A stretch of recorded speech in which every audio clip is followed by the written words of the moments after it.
Assalamualaikum Assalamualaikum teman-teman. teman-teman, perkenalkan nama saya Najia Warda Latifanisa dari kelas 10C. Nama saya Najmi Ali Nabila dari kelas 10C. Kami akan menerangkan wafatnya Rasulullah SAW dan tanggapan kaum muslimin tentang wafatnya Rasulullah.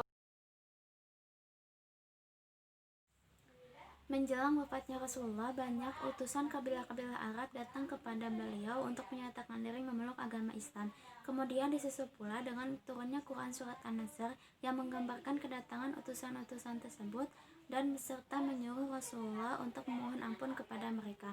Pada saat itu, Rasulullah sedang melaksanakan Haji Wada atau haji yang terakhir pada tanggal 25 Zulqa'dah tahun 10 Hijriah. Diikuti dengan 100.000 kaum muslimin, Rasulullah meninggalkan Madinah menuju Mekah untuk melaksanakan ibadah haji. Pada saat melaksanakan ibadah haji, Rasulullah berpidato di atas untanya, yang pidatonya itu sangat bermakna bagi kaum muslimin.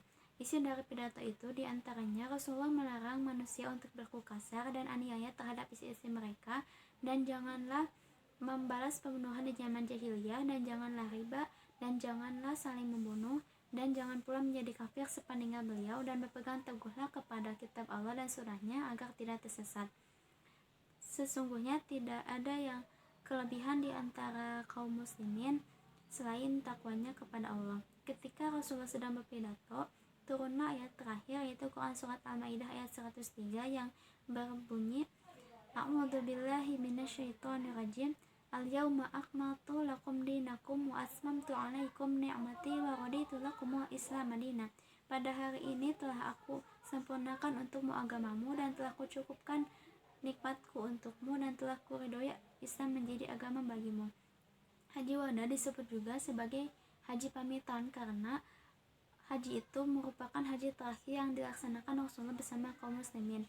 Dengan turunnya ayat terakhir tersebut menjelaskan bahwa agama Islam itu telah dinyatakan sempurna oleh Allah, dan begitu pula dengan Rasulullah, tugasnya dalam menyampaikan dakwah telah selesai.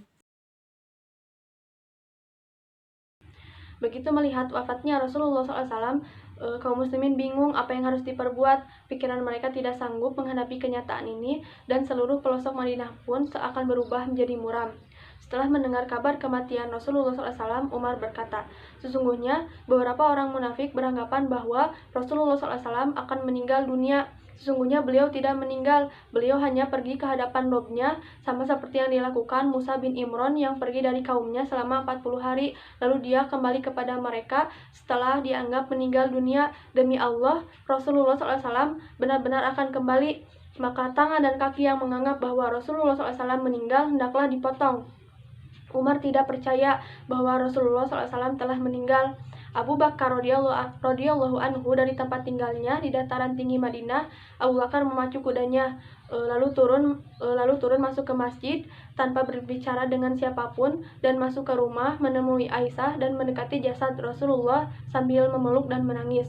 Lalu setelah itu Abu Bakar keluar dari rumah. Ia melihat Umar sedang berbicara di hadapan orang-orang. Lalu Abu Bakar berkata, "Duduklah wahai Umar." Umar tidak mau duduk. Lalu orang-orang beralih ke Abu Bakar dan meninggalkan Umar. Abu Bakar berkata, "Barang siapa di antara kalian yang menyembah Muhammad, maka sungguhnya Muhammad telah meninggal dunia. Tetapi barang siapa di antara kalian yang menyembah Allah, maka sungguhnya Allah Maha Hidup. Allah tidak meninggal." Lalu Abu Bakar membacakan Quran Surat Ali Imran ayat 144 yang berbunyi, A'udzubillahi minasyaitonirrajim. Wa ma Muhammadun illa rasulun qad khalat min qablihi rusul afa immata aw qutila qalabtum ala aqabikum wa may yanqalib ala aqibai fala yadurullaha syai'an wa sayajziyallahu syakirin. Artinya, Muhammad itu tidak lain hanyalah seorang rasul. Sungguh telah berlalu sebelumnya beberapa orang rasul. Apakah jika dia wafat atau dibunuh, maka kamu akan berbalik ke belakang atau murtad? Barang siapa yang berbalik ke belakang, maka ia tidak dapat mendatangkan mudarat kepada Allah sedikit pun, dan Allah akan memberi balasan kepada orang-orang yang bersyukur.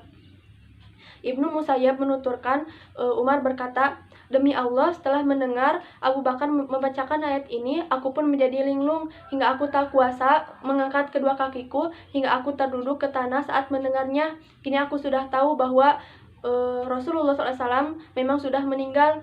Mendengar pidato Abu Bakar, Umar, dan kaum muslimin pun akhirnya insaf dan sadar bahwa Nabi yang mereka muliakan memang sudah meninggal dunia. Lalu pemakaman Rasulullah SAW dilaksanakan 2 hari setelah beliau wafat.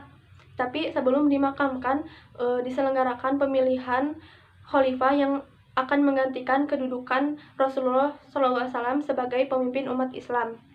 Setelah didahului perselisihan antara kaum Ansor dan kaum Muhajirin, maka terpilihlah Abu Bakar sebagai khalifah dan semua orang menyetujui atas pengangkatan Abu Bakar.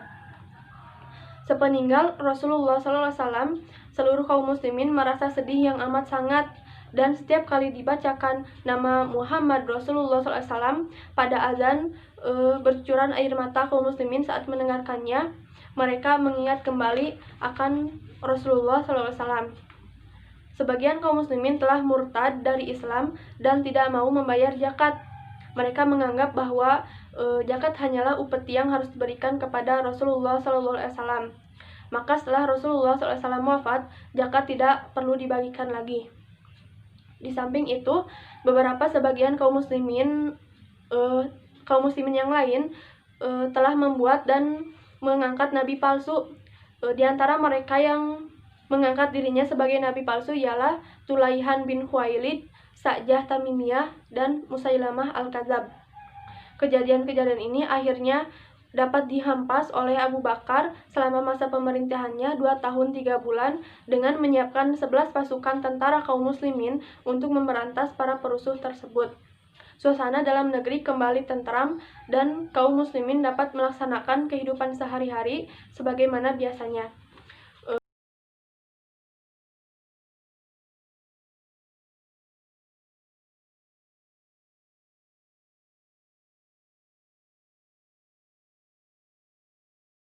Wassalamualaikum warahmatullahi wabarakatuh.